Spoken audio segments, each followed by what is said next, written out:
back to my channel. If you're new, my name is Sarah and this is My Blessed Kitchen. In today's video, I'm gonna be showing you how to make a delicious Salisbury steak. This recipe is absolutely delicious. It's not just your hunk of meat. This meat is flavored from the inside out. If you wanna know how I make this delicious recipe, just stay with me and let's get started. All right, and for our brown gravy, we're gonna need 1/4 of an onion. I just cut them like half moons. So just big slices, that's how I did it, to look a little rustic. And then some baby bellas. I just washed them and just diced them, so they're different sizes as well. Just however you wanna do it. 1 tablespoon of red pepper flakes, 3 garlic cloves minced, and 1 can of brown gravy. If you don't have the brown gravy in a can, just use the brown gravy mint, okay? It's gonna be wonderful. You won't miss it. Alrighty, I'll show you the ingredients for the meat. All right, let's go ahead and get started on our ingredients. We're gonna need 2 pounds of ground beef, 1/2 cup of breadcrumbs, a handful of parsley, just the leaves, 2 tablespoons of minced onions, they're dehydrated onions, 2 tablespoons of Dijon mustard, 1 tablespoon of Worcestershire sauce, 1 tablespoon of garlic powder, 1 egg, and 1 package of brown gravy mix. All right, let's go ahead and assemble this. I have a baking dish lined with parchment paper. What I do is I just put a little bit of water on the bottom, just so it'll stay, and then just squash it down. Okay, to our 2 pounds of beef, I'm gonna add our Worcestershire sauce, garlic powder, Dijon mustard, our egg. Make sure when you have your egg, not just to put it into the meat, because if it's not a fresh egg and you don't know it, then everything is gonna be contaminated. Okay, so just put it in a little bowl first. Then you're gonna do your minced onion, your breadcrumbs, parsley, and your brown gravy mix. You're not gonna need any salt to this because this package is gonna have plenty. I like to add accent. I'm just gonna use about a teaspoon. All right, let's go ahead and just get in there and just give them a good squeeze. And you don't wanna overwork your protein either, okay?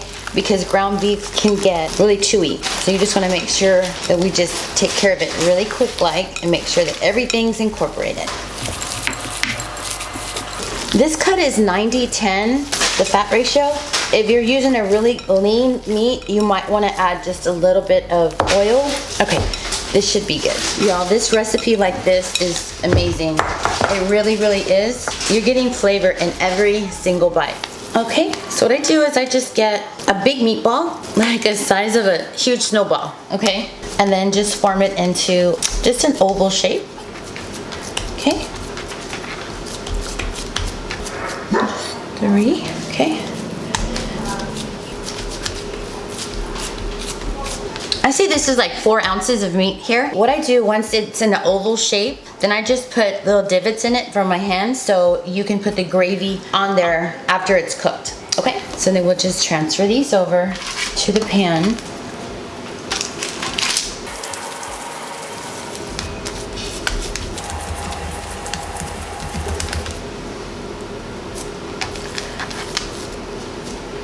To my family that's out in California and Tucson, Arizona, y'all know that everything is bigger in Texas. So yes, these are huge. Okay, and we love you, we miss you. Alrighty, here we go. And of course, I have to make one for my puppy. We're gonna make his round. Or we can make a paw. Okay.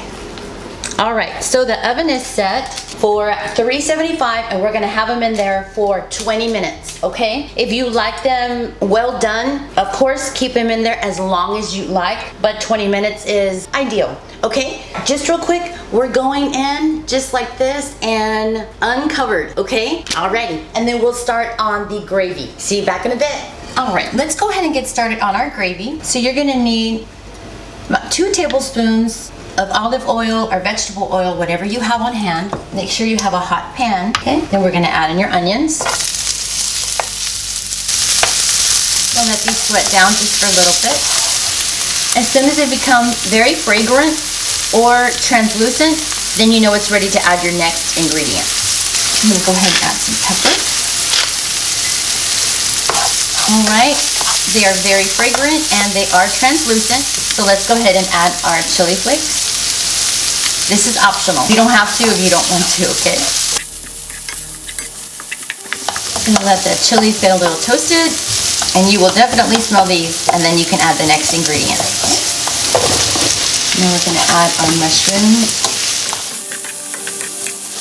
This sauce is so simple, especially when you get home from work and everyone's tired and you want to have a wholesome meal. This is so simple to do, so quick. So what we're gonna do is make sure that all your mushrooms are coated in this lovely oil that has lots of flavor already. I'm gonna go ahead and open my can of brown gravy. The mushrooms have not been in there but for probably about 2 minutes. But they're still gonna cook in here, okay? We're just gonna add water, okay? And just maybe 2 tablespoons. Give it a taste. I think that's absolutely perfect. If you need to add some salt, you might wanna go ahead and do it now.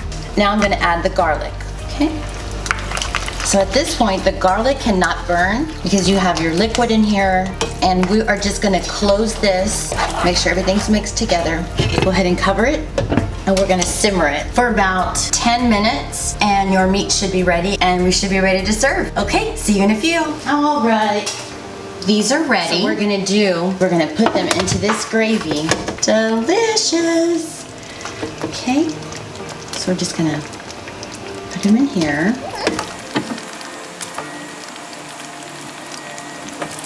All right, and how I like to serve this is family style. So I'm just gonna put this on a dish.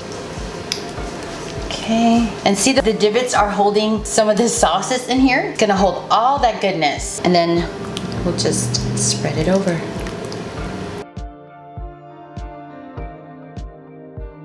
Now for the best part, the taste test. Salud. That is so delicious. I am so excited for you to try this recipe. If you enjoyed this video, please give me a big thumbs up. Don't forget to like, comment, and subscribe. Until next time, from my blessed kitchen to yours. Bye.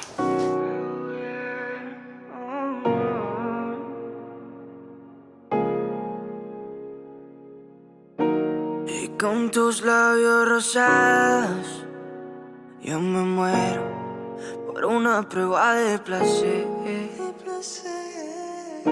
Siempre que estoy a tu lado, lo que siento